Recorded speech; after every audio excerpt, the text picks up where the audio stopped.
Could a man, whose heart felt as barren as the desert surrounding his sprawling Texas ranch, truly find solace, let alone love again, especially when his only companion was a newborn whose mother had just been tragically lost?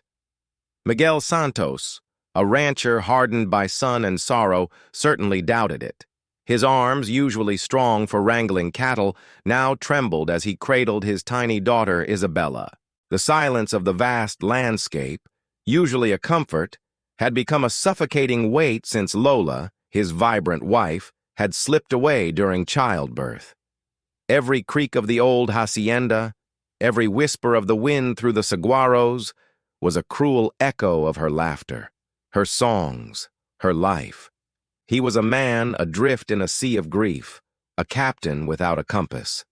As the harsh sun dipped below the horizon, painting the sky in fiery hues of orange and purple, a shadow fell across his door. It was the formidable Doña Elena, the village matchmaker, her eyes sharp, her posture unwavering, ready to deliver a truth Miguel was far from ready to hear. His world, already shattered, was about to be shaken once more. Doña Elena, a woman whose roots ran as deep as the mesquite trees in the arid land, stood framed against the last rays of daylight, her rebozo a splash of color against the adobe wall. She didn't wait for an invitation.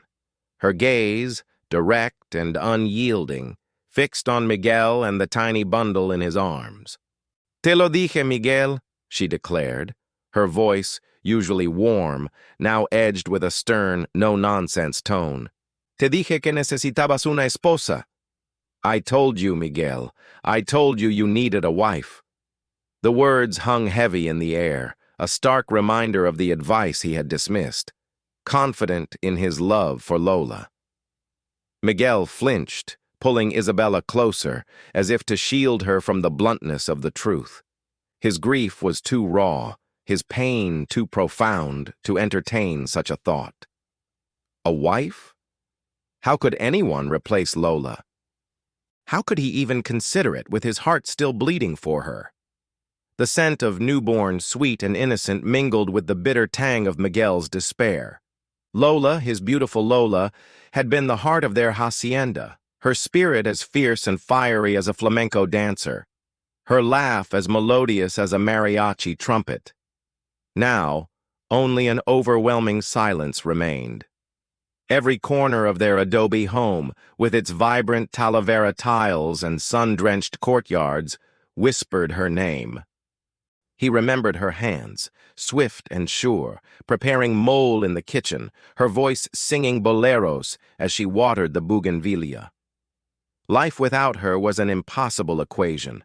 His large hands, calloused from years of ranch work, felt clumsy and inadequate as he tried to swaddle Isabella, a tiny miracle who represented both his greatest joy and his most profound loss. The pain in his chest was a physical ache, a constant heavy weight that threatened to crush him. Isabella, fragile and utterly dependent, was a stark reminder of Lola, yet also a beacon. Her tiny fingers, curled around his own, were a lifeline in his sea of sorrow. She was Lola's legacy, a piece of his lost love that still breathed, cried, and needed him with an urgency he couldn't deny. He spent sleepless nights pacing the tiled floors, humming lullabies Lola used to sing, trying to mimic the gentle touch she would have offered. His attempts often felt clumsy, his rough hands too big, his heart too broken to fully embrace the joy he knew he should feel. The thought of failing Isabella terrified him more than anything. He was a rancher, a provider, a man of the land. But a mother? How could he be both father and mother to this delicate new life when his own soul felt shattered? Doña Elena, observing Miguel's raw grief, softened her gaze. She was a woman who understood pain. Her own life had been marked by its share of losses. But she also understood the importance of life, of continuity, and of a child needing a mother's touch, even if that mother wasn't the one who gave birth. She sat Miguel down, a hand on his arm, her eyes filled with an ancient wisdom. No te pido que olvides a Lola, hijo, she said gently. Te pido que pienses en esta pequeña. Una ranchera necesita dos manos para trabajar la tierra y el corazón. I'm not asking you to forget Lola, son. I'm asking you to think of this little one. A rancher needs two hands to work the land and the heart. Her words, though still unwelcome, carried a weight of truth that Miguel couldn't entirely ignore. He looked at Isabella, her tiny face peaceful in sleep, and then at the vast, empty rooms of his hacienda.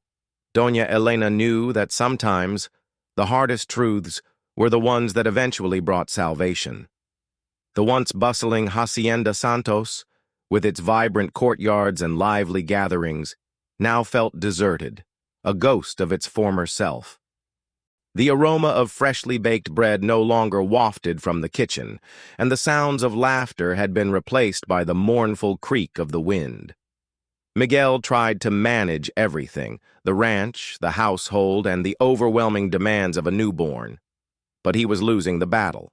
The cattle needed tending, the fields needed watching, and Isabella needed constant care.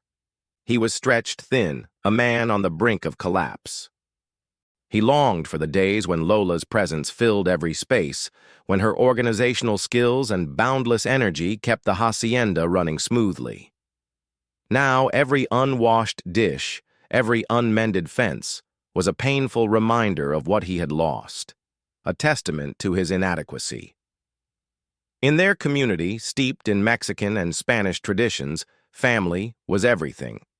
A man alone with a newborn was an anomaly, a sight that elicited sympathy, but also a quiet concern. The unspoken pressure to restore order, to bring a mother figure into Isabella's life, weighed heavily on Miguel. He knew Doña Elena's insistence came from a place of tradition and care, not malice. In their culture, a child needed a mother's guidance, a woman's touch to grow properly. But how could he, a man still deep in mourning, betray Lola's memory by seeking another? The conflict raged within him, the practical need for help, the cultural expectation, and the fierce loyalty to his deceased wife. His heart, torn between duty and grief, felt like it was being pulled in 1,000 directions, each one more painful than the last. One evening, searching for baby clothes, Miguel stumbled upon Lola's old trunk. Inside, among her treasured possessions, he found a hand-painted wooden box. It held a lock of his hair from their wedding day, a pressed desert rose, and a letter written just weeks before Isabella's birth. Lola's elegant script filled the page, her words a final testament of her love and her hopes for their future. She wrote of her fears about childbirth, but also of her immense joy for their coming daughter. And then, a line that made Miguel's breath catch. If anything happens to me, mi amor, promise me you will find someone to help you. Isabella will need a mother even if it cannot be me. The letter was a punch to the gut, a heartbreaking premonition, but also a profound comfort. Lola, in her infinite wisdom and love, had foreseen his struggles and had given him permission, even urged him to seek help. Her words were a bridge from the past, guiding him towards an unimaginable future.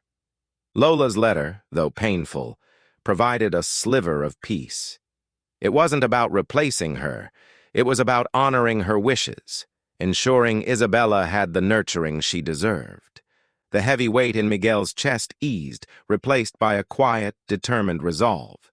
He approached Doña Elena, his gaze meeting hers with a new seriousness. Doña Elena, he began, his voice hoarse. Lola. Ella quería lo mejor para Isabella. Ella entendía. Lola. She wanted the best for Isabella. She understood. The matchmaker nodded, a flicker of understanding in her eyes. Hay una mujer, Doña Elena said softly, a knowing smile playing on her lips. Una mujer que quizás no esperas.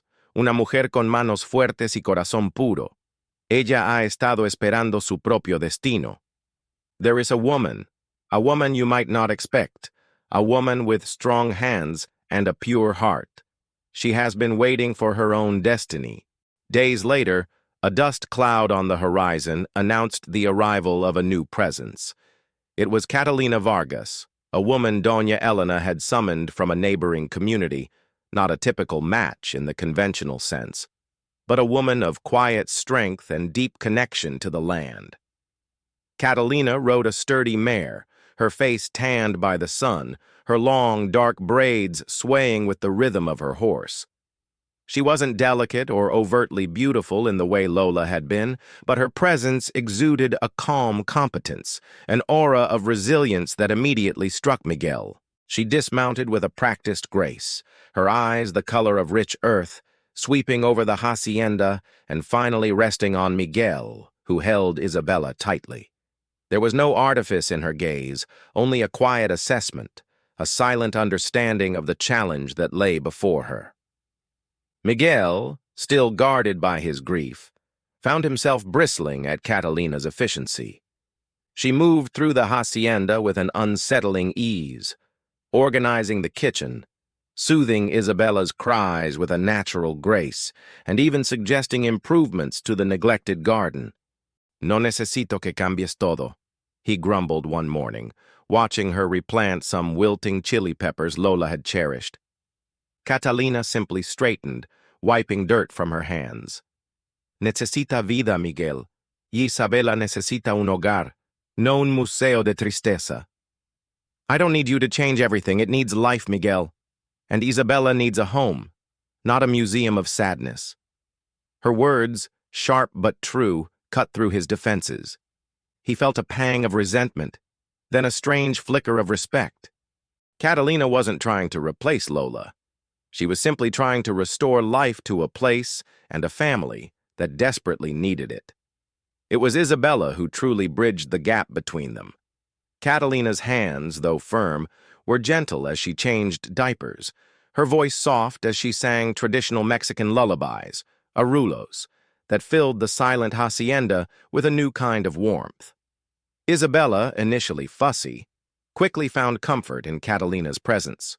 Miguel would often find them in the rocking chair, Isabella nestled against Catalina's shoulder, listening to the ancient melodies. He watched, a knot of conflicting emotions in his chest, as a bond formed, a connection so natural and profound it seemed almost miraculous.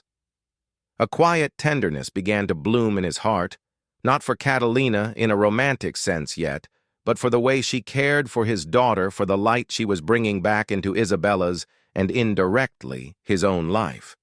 She was a godsend, a true gift from the desert. One sweltering afternoon, Isabella developed a high fever, her tiny body burning. Miguel, frantic, had exhausted all the traditional remedies. Panic seized him. He couldn't lose another. Catalina, observing his distress, acted with a quiet urgency. She disappeared into the desert, returning with a basket of unusual herbs and flowers. With practiced hands, she prepared Olympia, an ancient Mexican spiritual cleansing ritual, chanting softly in a dialect Miguel didn't recognize, her movements fluid and purposeful, the air filled with the scent of burning copal. Miguel watched, mesmerized and skeptical, as Catalina gently bathed Isabella with the herbal infusion. By morning, Isabella's fever had broken. Catalina, he realized, was more than just a housekeeper. She was a curandera, a healer, deeply connected to the old ways, a secret she had kept to herself. Catalina, seeing Miguel's astonishment, explained her heritage. Her family, from the remote mountains of Oaxaca, had practiced natural medicine for generations. She had learned the healing arts from her grandmother, skills passed down through a long line of curanderas. She hadn't wanted to reveal it, fearing judgment in a modern world. Miguel, humbled by her quiet power and profound knowledge, felt a new layer of his guarded heart open. He had misjudged her, seeing only her practical side, not the deep well of ancient wisdom she carried. He realized how much he had to learn, not just about her, but about the world beyond his ranch. "Gracias, Catalina," he said, his voice thick with emotion, his eyes meeting hers with genuine gratitude and newfound respect. Her secret, far from alienating him, had instead deepened his trust, revealing the hidden depths of her spirit. Despite Catalina's invaluable presence, the ranch was still struggling. A prolonged drought had withered the pastures, and the cattle were thin. Miguel was facing financial ruin, a threat that loomed over Isabella's future like a storm cloud. He spent sleepless nights calculating, worrying, feeling the weight of the land on his shoulders. The sun beat down relentlessly, baking the earth until it cracked, a cruel mirror of his own breaking spirit. He remembered Lola's unwavering optimism, her belief in their land. Without her, the challenges seemed insurmountable, his resolve weakening. Catalina, though not a rancher, understood the unspoken language of the land. She observed Miguel's despair, the lines of worry etched deeper on his face. She knew that without the ranch, their small, fragile family unit would fall apart, leaving them adrift. One morning, Catalina approached Miguel with a bold proposal. She suggested diversifying the ranch, using her knowledge of medicinal herbs to cultivate a small, specialized garden for rare plants, which she could then sell to apothecaries in nearby towns. Miguel was skeptical. His ranch was for cattle, for tradition, but Catalina's passion, her belief in the potential of the land beyond livestock, was infectious. She spoke of ancient practices, of respecting the earth, of finding new ways to thrive where old ones failed. Reluctantly, Miguel agreed to a trial. He allocated a small plot of land, watching as Catalina, with surprising strength and a deep understanding of the soil, began to transform the dry earth into a vibrant patch of green. It was an unusual partnership, one born of desperation, but fueled by a shared, unspoken hope. The medicinal garden, tended by Catalina with meticulous care, began to flourish. Sage, yerba buena, and vibrant calendula bloomed under the harsh desert sun, their fragrances mingling in the air. Catalina's knowledge of their properties and uses was astounding, and her network of buyers grew. Miguel, initially dismissive, found himself drawn to the small, thriving oasis. He watched Catalina work, her hands moving with a purpose he admired, her spirit seemingly nourished by the earth. It was a testament to her resilience, a stark contrast to his own lingering despair. The garden not only brought in much-needed income, but also a new sense of purpose to the hacienda. It was a tangible sign of life, of hope, a small but mighty rebellion against the arid despair that had threatened to consume them. As the Day of the Dead approached, Catalina suggested they build an altar de muertos for Lola. Miguel hesitated, the thought of reliving his grief too painful. But Catalina insisted, explaining the beauty of the tradition, the way it honored the departed and kept their spirit alive. Together they created a vibrant altar, adorned with cempasúchil flowers, sugar skulls, Lola's favorite foods, and photographs of her joyful face. Isabella, toddling now, reached for the colorful decorations, her innocent curiosity a balm to Miguel's aching heart. As the candles flickered, illuminating Lola's smiling face, Miguel felt a profound connection, not just to Lola, but to Catalina, to Isabella, to his ancestors. It was a celebration of life and death, a blending of old traditions with new beginnings, a moment of unexpected, shared peace. Just as the ranch began to find its footing, a sleek black car pulled up to the hacienda. A smooth-talking land developer, Mr. Peterson, stepped out, offering to buy Miguel's ranch for a substantial sum. He spoke of building a modern resort, of progress, of a future far removed from cattle and tradition. Miguel, though tempted by the financial security it offered Isabella, felt a pang of betrayal. This land was his heritage, Lola's legacy. He envisioned the saguaros replaced by concrete, the tranquil desert disturbed by foreign luxuries. He knew Lola would never have wanted it. Peterson, sensing Miguel's hesitation, pressed harder, revealing a disturbing detail. The ranch had old, unpaid tax liens, a legacy from his grandfather. If Miguel didn't sell, Peterson hinted, the bank would foreclose, leaving them with nothing. The offer was a trap, a forced hand that threatened to steal everything they had rebuilt. Catalina, overhearing the conversation, saw the despair return to Miguel's eyes. She knew Peterson's type. Men who saw land as profit, not as living history. That evening, as Miguel sat in grim silence, she revealed another of her secrets.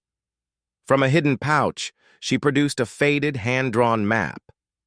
"This is an old map from my family, Miguel," she explained. "It shows ancient water sources, hidden springs known only to the curanderos. Her ancestors," she revealed, had once been guardians of the very land Miguel now owned, long before his family acquired it. The map, intricately detailed with symbols and pathways, showed not just water, but also veins of a rare medicinal clay, known for its unique healing properties, hidden deep within Miguel's property. The land wasn't just for cattle, it held a secret that could save them. The revelation of the ancient map, a testament to Catalina's deeper connection to the land, ignited a new hope in Miguel. The hidden springs meant fresh water, a lifeline for his cattle and a potential source of income. The medicinal clay was a treasure beyond his wildest dreams, a resource that could turn their fortunes. However, Peterson's deadline loomed. The tax liens were real, and the bank was breathing down Miguel's neck. They had to find and secure these resources quickly before the land was snatched away from them, before their future was completely jeopardized. Miguel and Catalina embarked on a frantic search, poring over the faded map, comparing it to the familiar contours of his ranch. The desert, once a source of despair, now held the key to their salvation, its secrets waiting to be unveiled. Guided by Catalina's map and her intuitive understanding of the land, they spent days exploring the rugged canyons and hidden arroyos of the ranch. The sun beat down mercilessly, but their determination was unyielding, fueled by the hope for Isabella's future. Finally, deep within a secluded canyon, they found it, a small, verdant oasis. A spring, clear and cool, bubbled up from the earth, its water nourishing a cluster of cottonwood trees and lush vegetation. It was a miracle in the parched landscape, a true gift from the ancestors. The discovery brought a wave of immense relief, and with it, a profound connection between Miguel and Catalina.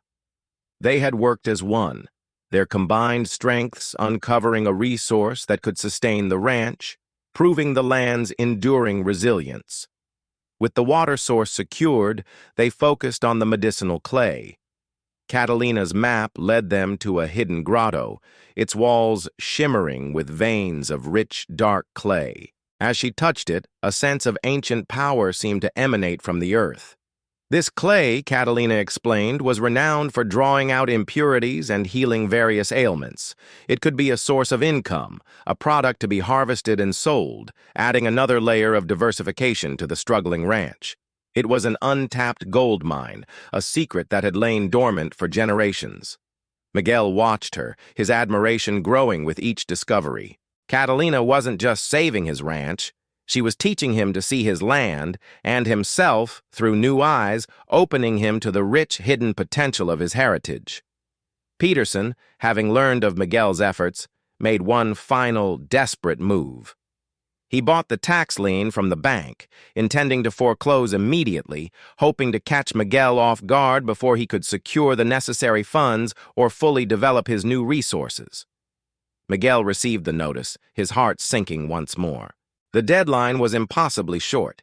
He had the resources, the water, the clay, but no immediate cash to fight off Peterson's predatory tactics. It felt like a losing battle, despite all their hard work. Despair threatened to overwhelm him. He looked at Isabella, then at Catalina, her face etched with concern. They had fought so hard, only to be outmaneuvered by a man who valued profit above all else. Was this truly the end of the Santos ranch? Just when all seemed lost, Doña Elena, who had been quietly observing the unfolding drama, arrived at the hacienda, a twinkle in her eye. She brought with her not money, but a network of connections she had cultivated over decades as a matchmaker and respected elder. She had contacted wealthy families in Spain and Mexico, patrons of traditional arts and ancestral lands, who had heard whispers of Catalina's healing abilities and the unique medicinal clay. They saw not just a ranch, but a living heritage, a cultural treasure worth protecting. Within days, offers of investment and partnerships poured in. Not a sale, but a collaboration, a chance for Miguel to develop his new resources while preserving the ranch's integrity. Doña Elena, the matchmaker, had found a perfect match, not just for Miguel's heart, but for his land and legacy. With the support of the new investors, the ranch flourished. The medicinal clay became a sought-after product, and the sustainable cattle operation thrived with the newly discovered water sources. The Hacienda Santos was no longer just a cattle ranch. It was a center for traditional healing, a beacon of cultural preservation, and a testament to resilience. Catalina, no longer a quiet helper, became a respected partner, her knowledge of the land and her healing arts proving invaluable. She taught others the properties of the herbs, empowering the community with ancestral wisdom. Miguel, once a man broken by grief, stood tall, a leader forging a new legacy. Isabella grew up surrounded by the vibrant culture of the hacienda, learning the stories of her mother, Lola, and the wisdom of her Mama Cata. She was a child of two worlds, nurtured by love and a thriving, diverse heritage. As the hacienda transformed, so did the relationship between Miguel and Catalina. Their partnership, forged in crisis and strengthened by shared triumphs, had deepened into something profound and tender. He saw not just a capable woman, but a soul as rich and deep as the land itself, a woman who had healed not just Isabella, but him. One evening, under a sky ablaze with stars, Miguel found Catalina in the medicinal garden, tending to the night-blooming cereus. He took her hand, his touch hesitant but firm. "Catalina," he said, his voice raw with emotion, "Lola me dijo que encontrara a alguien para Isabella, pero ella también me guió a ti, para mí. Lola told me to find someone for Isabella, but she also guided me to you, for me." Catalina looked up, her eyes shining with unshed tears, a gentle smile gracing her lips. The matchmaker's words, "I told you you needed a wife," no longer felt like a demand, but a prophecy fulfilled. Not a replacement, but a continuation, a new chapter in a love story he never thought possible. Miguel and Catalina married in a simple ceremony in the hacienda courtyard, surrounded by the vibrant colors of cempasúchil and the joyous sound of mariachis. It wasn't about erasing the past, but about weaving new threads into the rich tapestry of their lives. Isabella, a flower girl in a traditional dress, scattered petals down the aisle, her laughter echoing the happiness of the day. Doña Elena, watching from the front row, simply smiled, a knowing glint in her eyes. Her job was done. She had seen beyond the grief, beyond the tradition, to the heart of the matter. A family yearning for completeness, a ranch needing new life. The Hacienda Santos, now a vibrant fusion of cattle ranching, ancestral healing, and cultural preservation, thrived under their combined leadership. Miguel, Catalina, and Isabella, a family built on resilience, love, and the magic of a matchmaker's wisdom, proved that even in the deepest despair, new life and new love can always bloom.